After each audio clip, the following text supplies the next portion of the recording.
예수님이 왜 그렇게 중요한가? 성경에서는 오직 믿음, 오직 예수, 그 예수님에 대해서는 유일한 것을 그렇게 강조하고 있어요.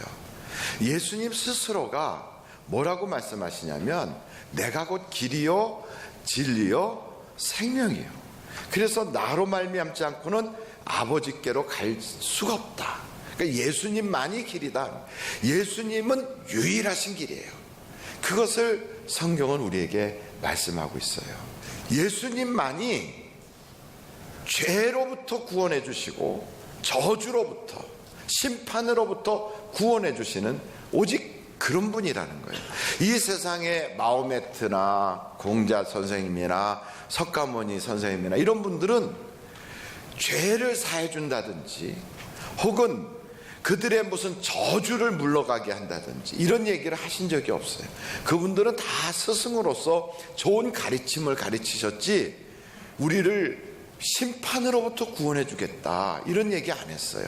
죄가 있으면 심판받아야지. 그러니까 가르치는 것은 잘하지만 우리의 인생의 죄를 대신 담당해 주진 않았다고요.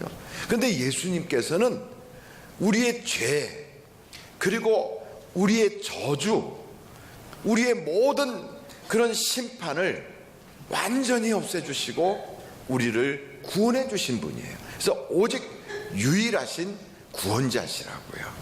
그리고 그 예수님은 선지자로부터 시작해서 많은 선견자들이 1000년, 2000년 혹은 300년, 500년, 800년 전에 그 예수님에 대하여 계속해서 예언해 놨어요.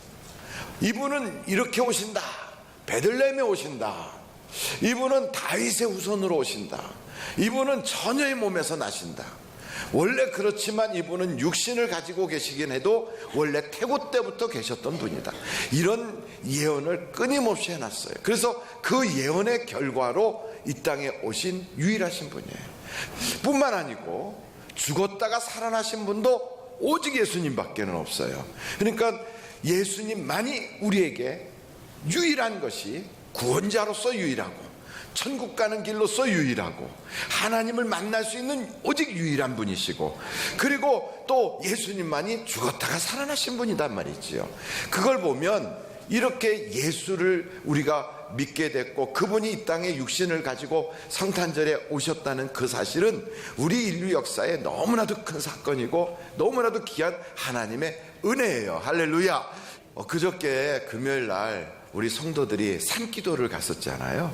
산기도 저는 한 100여 분 가실까 생각했는데 그보다 훨씬 배나 많이 가셔가지고 그 청계산을 올라가는 데만 거의 높은 자리가 아니라 그냥 요만한 야산 잠깐 올라갔는데 너무 사람이 많이 올라가서 앞에 사람에 쳐가지고 못 올라가고 맨 꼴찌로 올라간 사람들은 한 30분 만에 거기로 올라갔어요. 얼마나 많은 분들이 오셨는데 한번 여러분 못 가신 분들을 위해서 사진으로 한번 잠깐 보여드릴게요. 이렇게 많은 분들이 가셨어요. 근데 사실은 이게 이렇게 팍 터트리는 그런 후라시가 없어갖고 자동차 그 헤드라이트로 불을 비춰서 사진을 찍었어요. 올라가는 모습이에요. 뒤에서 찍어갖고 저 뒷모습이 그래요.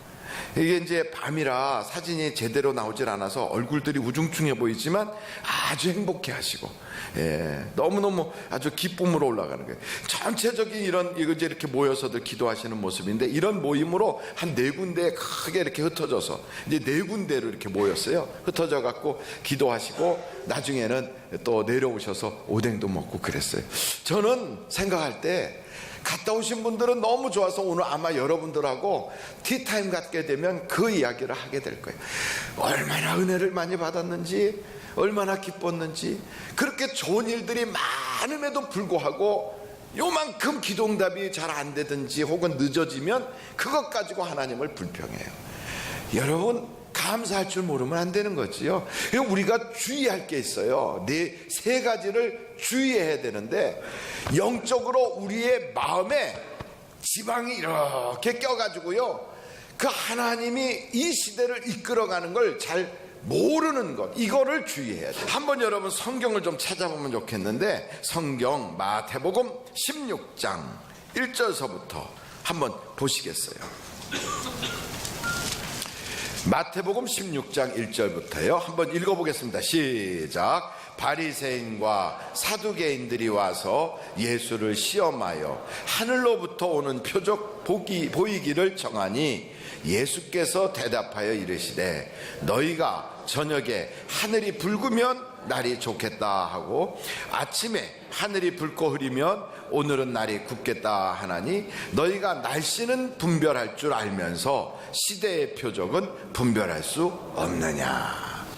이게 무슨 말씀이냐면 우리가 일기예보는 그렇게 관심을 많이 가져. 오늘은 날씨가 아주 맑겠어. 오늘은 오염지수가 어떻게 될 것 같아. 오늘은 무슨 눈이 올 것 같아. 이런 날씨에 대해서는 그렇게 잘 알면서 이 시대가 어떤 시대인지를 잘 몰라. 왜 그러는가? 영적으로 우리가 기름이 껴가지고요, 자기 일에만 바빠요. 세상 즐거움에 빠져 있어요. 그리고 이 세상 것에 너무 분주하다 보니까 이 시대에 대해서 하나님이 지금 어떤 시대인지를 모르고 있는 거예요. 이 시대가 어떤 시대냐? 다니엘서 12장을 보면 이렇게 말씀하고 있어요. 여러분, 다니엘서 12장 2절서부터 한번 보시겠습니까? 땅의 티끌 가운데서 자는 자 중에서 많은 사람이 깨어나 영생을 받는 자도 있겠고 수치를 당하여서 영원히 부끄러움을 당할 자도 있을 것이며 지혜 있는 자는 어떻게 된다고요? 궁창의 빛과 같이 빛날 것이요 많은 사람을 옳은 대로 돌아오게 한 자는 별과 같이 영원토록 빛나리라. 3절은 중요해요. 다 같이 한번 읽어보겠어요. 3절 4절에 4절 시작. 다니엘아, 마지막 때까지 이 말을 간수하고 이 글을 봉합하라. 많은 사람이 빨리 왕래하며 지식이 더하리라. 그러니까 많은 사람이 빨리 왕래하고 지식이 더하는 바로 그때가 마지막 때다 이거예요. 그 여러분, 요즘은 옛날하고 달라요. 옛날에는 농사 짓는 것, 힘이 센 것, 사람이 무슨 자식이 많은 것, 이런 걸 굉장히 중요하게 여겼는데 지금은 그러지 않아요. 지금은 지식이 많은 게 능력이에요. 그러니까 오죽하면 지식을 많이 가지고 있는 걸 정보력이라고 그러잖아요. 이런 지식을 귀하게 여기는 그런 시대.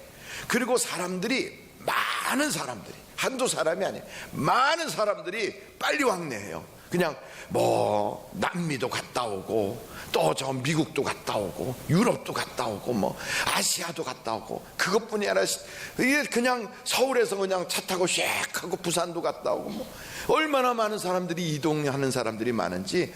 아주 길이 나가면 요즘 연말에는 길에 막 사람들이 너무너무 많은 거예요. 차도 너무 막히고. 이렇게 많은 사람들이 몰려다니는 것, 이게 바로 성경은 뭐라 그래요? 마지막 때라는 거예요. 마지막 때. 그러니까 오늘 우리가 이때가 마지막 때구나, 이걸 우리가 알아야 돼요. 그래서 이 마지막 때 우리가 주의해야 되는 거지요. 세상 일에 빠져 있지 말고 깨어서 다른 사람들을 옳은 대로 이끌어서 마지막 때 하늘에 별같이 빛나는 여러분들이 되시기를 간절히 바랍니다. 두 번째로 우리가 뭘 주의해야 되냐면 미혹의 영을 조심해야 돼요. 이 미혹의 영이 뭐 하는 미혹의 영이냐면 우리를 미혹해 가지고요, 쓸데없는 데다가 투자하게 만들어요. 쓸데없는 데다가 영원한 것에 마음을 투자하고 영원한 것에 하나님이 주신 그 에너지를 쏟아놓고 영원한 것에 그 가치 있는 곳에 하나님께서 주신 그 모든 것을 들여서 영광을 돌려야 되는데 쓸데없는 것에다가 낭비를 해요. 세월을 낭비해요. 에너지를 낭비해요. 그래서 사람들이요, 그걸 미혹의 영 때문에 속아서 그러는 거예요. 그게 정말로 좋은 줄 알고, 그게 정말로 내게 유익한 건 줄 알고, 그래서 막 거기로 빠져들어가는데 그러지 않아요. 한번 갈라디아서 6장 7절 8절 한번 여러분 보시겠어요? 같이 한번 읽겠습니다. 시작. 스스로 속이지 말라. 하나님은 업신여김을 받지 아니하시나니 사람이 무엇으로 심든지 그대로 거두리라. 자기의 육체를 위하여 심는 자는 육체로부터 썩어질 것을 거두고 성령을 위하여 심는 자는 성령으로부터 영생을 거두리라. 그러니까 우리에게 주신 것 가지고 심는 거예요. 다른 말로 말하면 우리에게 주신 것 가지고 거기에 어디든지 그 에너지를 쏟아넣는 거예요. 물질 혹은 인맥 혹은 나의 시간, 나의 건강, 나의 무슨 모든 그런 자리를 다 이게 하나의 에너지라고 말한다면 이 에너지를 어딘가에다 내가 쏟아요. 이걸 어디인가 투자를 해요. 어디인가 내가 그것을 가지고 그걸 가지고서 거기다가 이렇게 우리가 시간을 투자하고 물질을 투자한다고요. 근데 이걸 투자할 때 썩어질 것에다 투자하면 썩어질 것을 거두는 거예요. 그런데 영생할 것에다 투자하면 하나님께서 영원한 생명으로 우리에게 주신다는 거지요. 그 고린도 후서에 보면 4장 4절을 한번 여러분 같이 한번 보세요. 고린도 후서 4장 4절에 다 같이 읽겠습니다. 시작. 그 중에 이 세상의 신이 믿지 아니하는 자들의 마음을 혼미하게 하여 그리스도의 영광의 복음의 광채가 비치지 못하게 함이니 그리스도는 하나님의 형상이니라. 여러분, 하나님께서 우리에게 주신 이 모든 것은 하나님의 영광을 위하여 쓰라고 주신 거예요.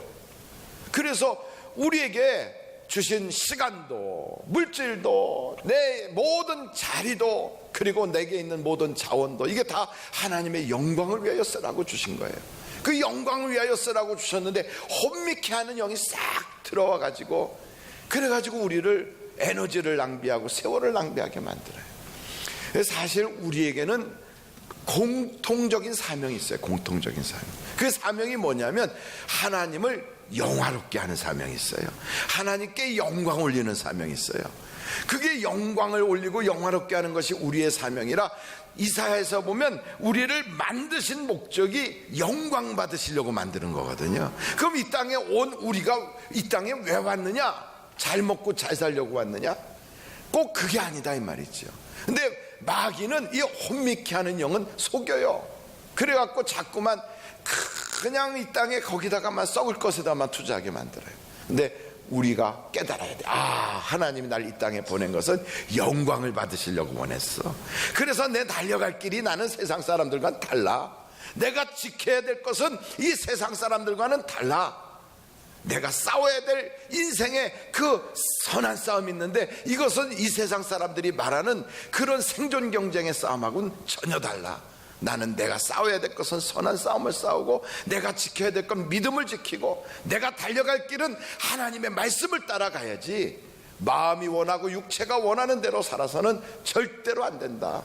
그러니까 내 마음이 원하고 육체가 원하는 대로 인생을 살아가면 성경에 뭐라고 그래요? 진노의 자녀가 된대요. 그럼 목사님 어떻게 살아야 돼?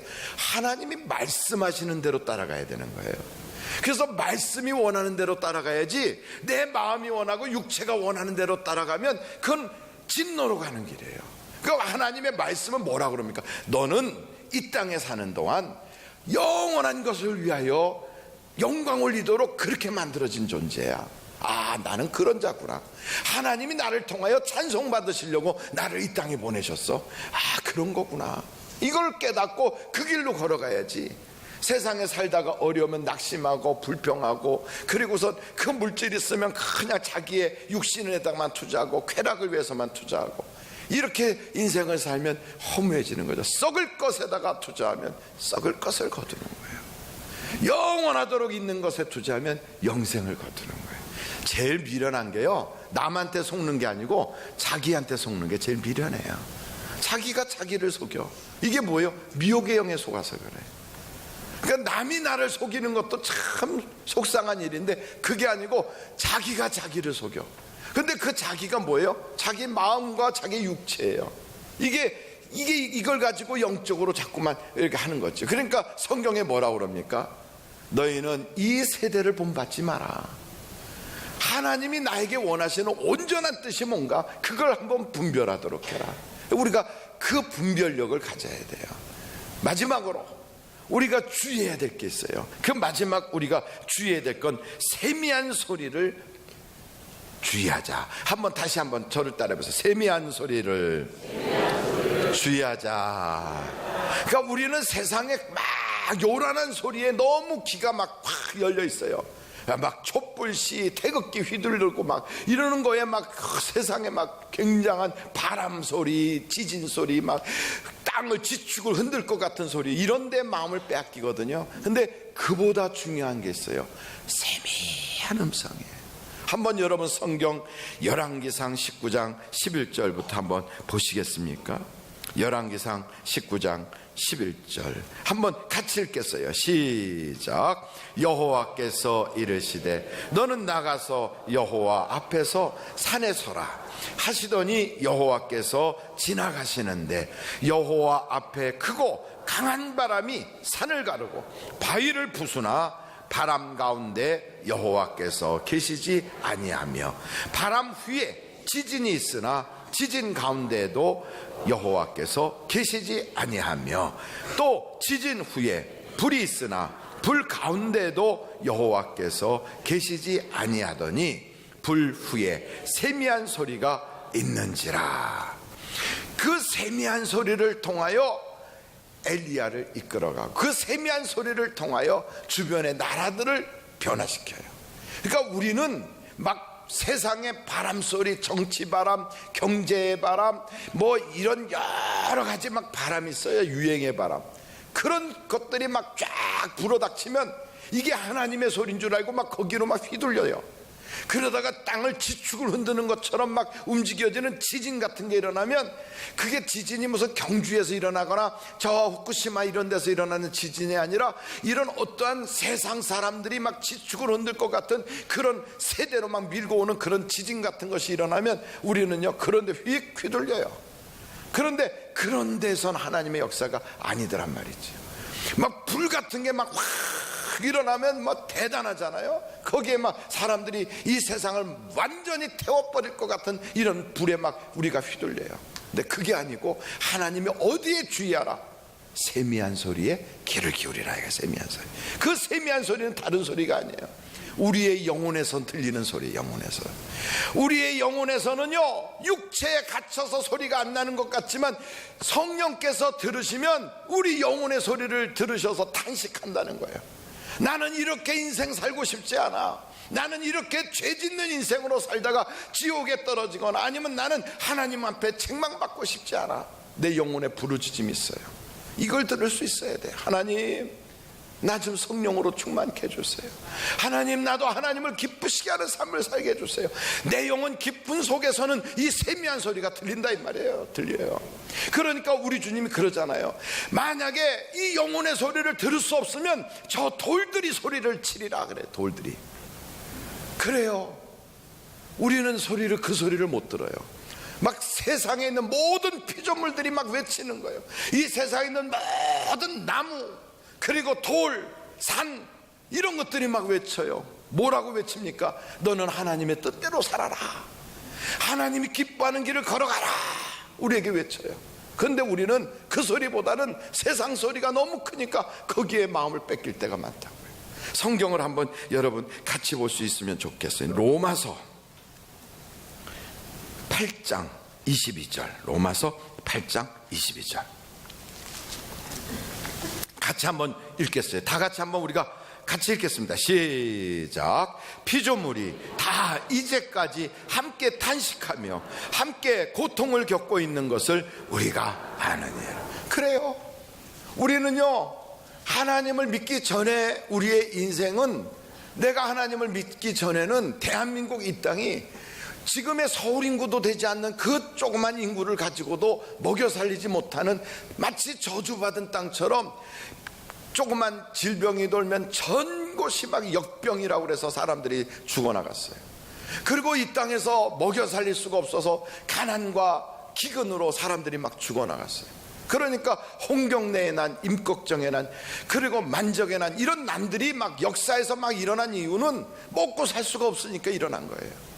그런데 여러분 이 땅에 예수를 믿는 신앙이 들어오고 나서 이렇게 많은 인구가 사는데도 사람들이요 하나님께서 먹여주시니까 이렇게 우리가 풍요롭게 살잖아요. 같은 땅덩어리의 북쪽은 훨씬 우리보다 풍요롭고 잘 살았어요. 그런데 그 땅은 우리보다 인구가 반도 안 되는데도 굶어 죽어요. 또 자원이 부족하다고 그래요. 이게 팍 갈라놓고 같은 땅덩어리를 반으로 뚝 잘라서 역사도 같고 언어도 같고 인종도 같고 능력도 같은데 한쪽은 못 살고 한쪽은 잘 살아. 뭐가 다르냐? 한쪽은 오직 우상숭배로 김일성, 김정은이 김정은, 이런 그 김씨 일가를 우상숭배하는 그런 신앙으로 가게 만들고, 한쪽은 자유로운 대한민국에서 신앙생활을 자유롭게 할 수 있도록 영적인 축복을 우리에게 허락하시니까, 하나님을 믿으니까 이런 복을 받지 않습니까? 그러니까 하나님 믿으니까 피조물들이 다 같이 행복해 하는데, 하나님을 버리면 탄식한단 말이에요. 여러분, 우리의 집에 딱 들어갈 때 안 믿는 사람들이 꾹 하고 집 안에 버티고 있는 집에 들어가면 그 벽돌 속에서 들리는 소리가 있어요. 대문에서 들리는 소리가 있어요. 그 사람들 말은 못하지만 그 깊은 영혼의 소리가 있어요. 이걸 들을 때 하나님의 역사를 우리가 이룰 수 있는 거예요. 그래서 여러분, 누가복음 19장 한번 40절 보시겠어요? 누가복음 19장 40절 한번 여러분 다 같이 한번 읽어보세요. 시작. 대답하여 이르시되 내가 너희에게 말하노니 만일 이 사람들이 침묵하면 돌들이 소리 지르리라 하시니라. 그래요, 돌들도 소리를 지르고 있어요. 그래서 그 영혼의 소리를 우리가 들을 수 있어야 돼요. 계속해서 그 다음에 보면 41절부터 보면 예수님께서 성을 보고 우세요. 가까이 오사 성을 보고 우시며, 시대를 모르고 그 영혼의 소리를 듣지 못하니까 우리 주님이 그 돌들의 소리를 듣고요, 눈물이 쏟아지는 거예요.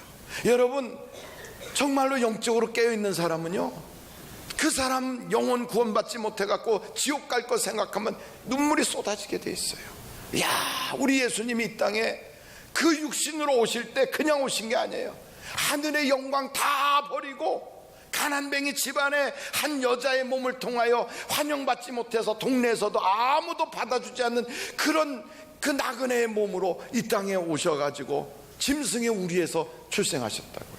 이 세상에 아무리 가난해도 짐승의 우리에서 출생하겠어요? 그래갖고 요람도 없이 그냥 짐승의 먹이통에 눕혀가지고 거기서 인생의 그 모든 사람들도 생활을 해보지 않은 그런 고초를 다 겪었어요. 여러분, 넓은 집에 살다가 작은 집으로 가면 불편해요. 편안한 인생 살다가 조금 어려운 살림살이가 되면 생활하기가 너무 힘들어요. 이 정도가 아니라 하늘의 영광, 창조주의 영광을 다 버리고 피조물로 이 땅에 오신 분이 바로 예수님이세요. 그분이 왜 그렇게 오셨겠어요? 그분이 그래요, 오직 유일한 분이라 이거예요.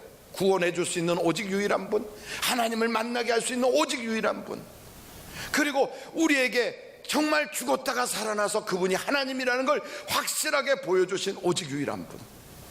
그냥 이 땅에 쓱 와서 내가 그다 이게 아니라 옛날부터 그분의 모든 것을 다 예언해 놨다가 그것이 그대로 이루어지신 오직 그분, 그 한 분, 바로 예수님. 그분이 오셔서 성을 보고 울어요. 성을 보고. 왜요? 조금 있으면 망할 거니까. 돌 위에 돌 하나도 남지 않을 거니까. 아마도 그분이 우리의 집안을 보고 내 영혼을 보고 나를 보고 혹은 우리 교회를 보고 대한민국을 보고 어떻게 말씀하실까? 이 영적인 귀가 열려야 돼요. 하나님, 내가 이 시대를 보게 하여 주옵소서. 이 시대는 그냥 돈이나 많이 벌다가 떵떵거리다가 가는 시대가 아니라 이제는 많은 사람을 옳은 대로 이끌어내야 되는 마지막 때인 걸 깨닫게 하여 주옵소서. 하나님, 내가 이제는 정말로 어디에 내게 주신 이 에너지를 투자해야 될지 그거를 깨닫게 하여 주옵소서. 내가 영혼을 위해서 심을 것인지 썩을 것을 위해서 심을 것인지 그거를 내가 알게 하옵소서. 하나님, 내가 이제는 사람을 보든 세상을 보든 껍데기만 보지 않게 하시고, 그가 얼마나 가진 사람인지, 그가 얼마나 세상에서 잘 나가는 사람인지, 그의 외모가 어떻게 생겼는지 그 껍데기 썩을 것을 보지 않고 그 속에서 영혼의 탄식을 볼 수 있게 하여 주시옵소서. 내가 이것을 깨닫고 정말로 하나님 앞에 세상을 위하여, 교회를 위해서, 목사를 위해서, 나라를 위해서, 내 가정을 위해서 기도할 수 있는 우리가 되어야 되는 거지. 이제 성탄절을 준비하면서, 야, 그분이 이 땅에 이렇게 오셨구나. 그분은 이 세상에 오셔서 오시자마자 헤롯이 죽이려고 그래요. 오셨을 때 수많은 사람들이 환영하기보다는 그를 배척해요. 가서 복음을 전해서 안진뱅이를 일으키고 죽은 자를 살리고 소경의 눈을 뜨고 묻는 병자를 고쳐내고 굶어 죽어가는 사람들에게 오병이어의 기적을 일으키고 귀신 들린 자의 귀신을 쫓아내는데도 사람들은 그를 매도하고 그를 왜곡하고 그를 배척해요. 마침내는 십자가에다 못을 박아버려서 죽여버려요. 세상은 그를 죽이려고 해도 하나님은 그를 다시 살리셔서 우리의 구원자가 되게 하셨어요. 여러분, 그분이 왜 그 고통을 당했을까요? 왜 그분이 이 땅에 오셔서 그랬을까요? 지옥이 없다면 그럴 이유가 없어요. 뭐 살다가 어차피 다 천국 갈 것 같으면 왜 그분이 죽어야 됐겠습니까? 그냥 두면 지옥 갈 거기 때문에, 그래서 예수를 믿어야만 구원받기 때문에, 그래서 그분이 우리에게 그 인생의 모든 걸 다 주신 거예요. 여러분, 예수 믿고 구원받고 그 예수를 통하여 여러분의 가정에서 저주를 쫓아내버리고 그 예수를 통하여 하나님이 주시는 놀라운 은혜를 받는 여러분들이 되시기를 주님의 이름으로 축원합니다. 기도하시겠습니다.